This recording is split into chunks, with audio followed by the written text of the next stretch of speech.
on which way they think their business is going to head and how the individual segments are going to fire. This after bagging those 2 new orders.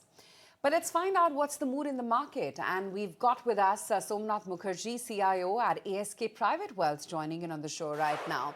Somnath, hi, morning. Great to have you today on ET Now. Quite curious to know how your client base is thinking about the market right now. With the FI exodus, the trade deal is still not in the works, valuation comfort a little bit, but not quite there. And then, of course, the kind of support that we've seen from DIIs in this market, making it that resilience. And, of course, the added layer of what's happening in the primary markets, that's completely different. Right. Good morning, and thanks for having me.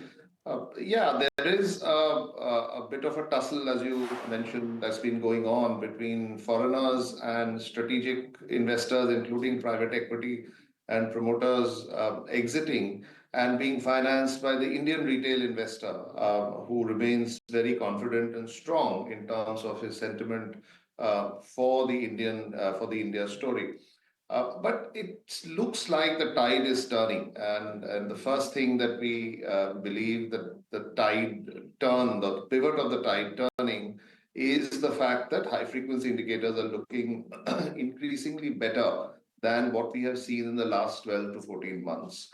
While it's still a little bit scattered, it's not en masse, but significantly larger numbers of high frequency indicators across the board, especially around consumption, show that there is a turn in terms of actual on ground sentiment and consumption. That said, that is the big trigger that we think will get in more interest, including from those who have in the last 3-4 years taken the very wide pool of Indian domestic liquidity to take money out of the country, i.e. the foreigners. We've already seen, even in 2025, we've already seen the first green shoots of that. If you look at the level of strategic investor interest into Indian banking and financial services in 2025, that's been a record number.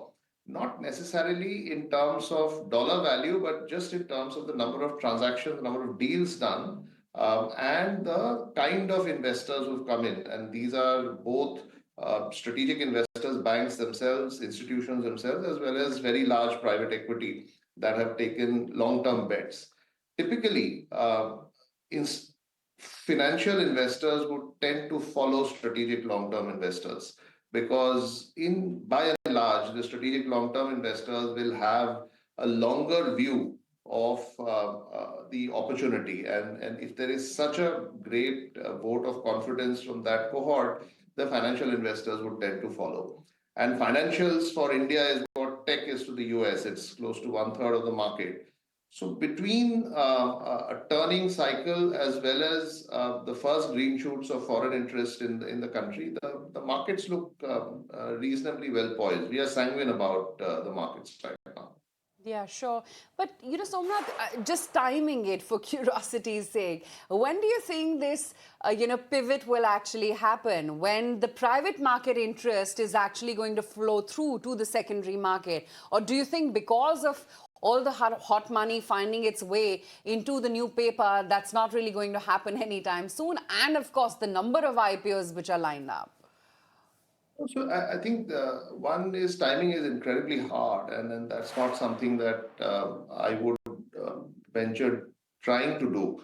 But I don't quite like the term hot money, because the traditional definition of hot money used to be the foreign money, the FPI money, and that has actually been on a net basis somewhat negative for the last few years, certainly for this year. So it's not so much a question of hot money, but more a question of the demand and supply dynamics in the market. From the demand side, the primary sources of demand for stocks in the market today are retail investors, especially through mutual fund SIPs, the Employees Provident Fund, National Pension Scheme. So that constitutes the largest chunk of demand for stocks. And supply of stocks comes in terms of fresh issuances from IPOs, as well as sale by private equity and promoters. The joker in the pack has been the foreign investor. And as of now, the foreign investors have been a net seller. So the market's sort of been on the thin end of the wedge and been a bit up and down, but at the same level. But if we have even a small increment in terms of net inflows from foreigners, the upward pressure on prices will start. And as I said, the first green shoots of why that should happen are already visible in terms of consumption indicators. The second more structural green shoot in terms of foreign strategic investor interest in financials have also been seen in a larger, more vivid colors. So that should start now. Whether the timing is January or February is something that is enormously tough to estimate. Hmm. But with it, Somnath, hi, very good morning. This is Harsh joining the conversation. Uh, uh, with it will come the budget, and with it will come plenty of other headwinds as well, including the fact that India has stayed away from AI, and there is no significant play with regard to India stories within that AI basket. Do you believe that those headwinds could well potentially disrupt a rally, if at all that were to come through as a result of FII flows, or you believe FII flows will come in despite all of this as a possible headwind? A couple of things. One is, I don't think the budget is so much a headwind. It's rather more talked about by people who need to talk about something rather than any material brass tacks impact most of the time. The AI point that you made is extremely pertinent. Certainly this year, one reason why India lagged most of the major markets is the fact that we lacked an AI play on the listed side. There are enormous numbers of really interesting opportunities on the private side, but the public markets in India don't have an AI play, and that's certainly been one of the contributing factors why India has underperformed this year. But that could well be the reason why foreigners look at India in the next year. We all know that there's been this niggling and sometimes even loud voice around valuation concerns and so on and so forth about AI. India being one of the few markets which does not have AI can be a fairly good hedge for an investor looking at allocating capital to markets that are not completely, driven by AI capex, which seems to be the case certainly in the US and to a certain extent China as well. India is a contra-AI play, so the market does not have an AI exposure. It's a little bit colloquial, to be honest. It doesn't work so simplistically, but at least from a sentiment standpoint, that's sort of a story that could play out. Um, Also, remember the fact that before we are done with the next year, which is year 2026, we may well have at least a couple of Indian plays on AI also coming into the listed markets as some of the data centers get listed and those kind of stories also start getting played. But no, I don't think that that is a major causal reason for foreigners to avoid India anymore because that play both on the upside in the US has had a great run and the punishment, if I were to use that word for India, has also had that run this year. So I think it's going to play out more on the merits of the India story in 2026. Sure. And Somnath, some of the alternatives. You've spoken about REITs and WITs in your note. You've spoken about gold, silver. Where do you stack up in terms of a preference within the alternatives basket? Do you prefer equities over these, or do you believe that the rally here can continue? Because what we've seen is an everything rally outside of Indian markets, Indian equities. So how should one place themselves now at this juncture? It's never an either or. It's not a Sure. question of one over the other. There obviously has to be allocation across all. But we remain extremely positive about InvITs and REITs. I think the market has developed really well. Kudos to both the regulators as well as issuers who have hit the market with issuances over the last 3 or 4 years.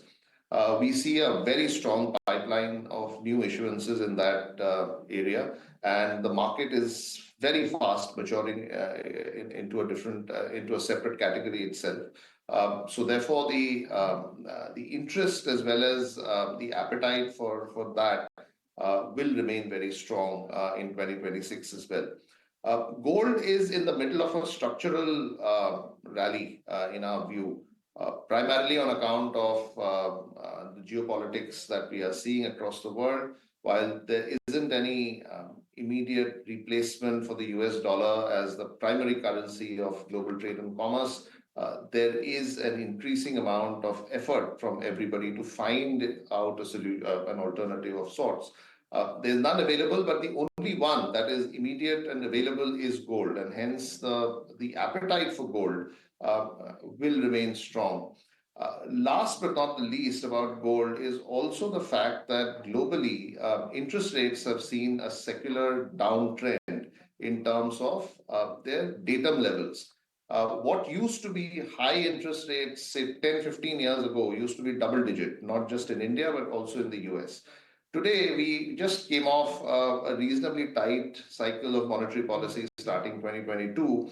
And neither Indian rates nor US rates went anywhere close to double digits, or the yields, the benchmark 10-year yields, went anywhere close to double digits. So the opportunity cost of gold, which is essentially lack of carry, has come down structurally, which again goes to bolster the case of gold as an investment. So I think between both of these very structural factors, gold is in for a multi-year rally, which should continue.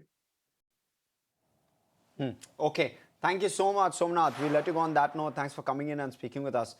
This has been an engaging conversation.